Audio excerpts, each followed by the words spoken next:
আসসালামু আলাইকুম। আমি lieutenant colonel Arif Ahmed Belal, CEO Jalashree golf club.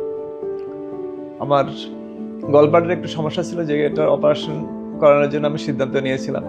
বিভিন্ন জায়গায় ডক্টর দেখিয়েছিলাম, তারপর ইউনাইটেড মেডিকেল কলেজ অ্যান্ড হসপিটালে ডক্টর রফিকুস সালেহিন স্যারের সাথে আমি দেখা করি।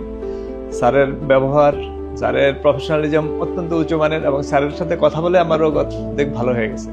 তারপর আমি সিদ্ধান্ত নিয়েছিলাম স্যারের সাথে ইউনাইটেড মেডিকেল কলেজ অ্যান্ড হসপিটালে অপারেশন করব। এখানে আসার পর আমার আবার কার্ডিওলজির একটু প্রবলেম ছিল, যেটার জন্য আমার প্রফেসর ডক্টর আতিক স্যারের সাথে আমার দেখা করতে হয়েছে। স্যারও আমাকে প্রায় 2 ঘন্টা সময় দিচ্ছে, আমার পুরো বৃত্তান্ত জেনে দিচ্ছে। স্যারের কাছে কথা বলে আমার রোগ আরো অর্ধেক ভালো হয়ে গেছে। দুইজনের সাথে কথা বলার পর আমার মনে হচ্ছে আমি এখানে ছাড়া অন্য কোথাও অপারেশন করাবো না। এবং স্যাররা খুব সুন্দরভাবে আমার অপারেশনটা করেছে এবং অপারেশন সাকসেসফুল। এবং এখানকার যেই ট্রিটমেন্ট, কেয়ারিং, এগুলো অনেক বেশি পেয়েছি আমি, আমার মোর দ্যান মাই এক্সপেকটেশন। মাঝে মাঝে মনে হয়েছে এই কেয়ারিংটা এত বেশি, যেটা আমার জন্য মাঝে মাঝে বিরক্তিকর কারণও হয়ে গেছে। সব মিলে এটা আউটস্ট্যান্ডিং এনভায়রনমেন্ট হেয়ার। তো কেউ যদি অপারেশন করতেছে, আমার চোখ বন্ধ করে এখানে আসতে পারে।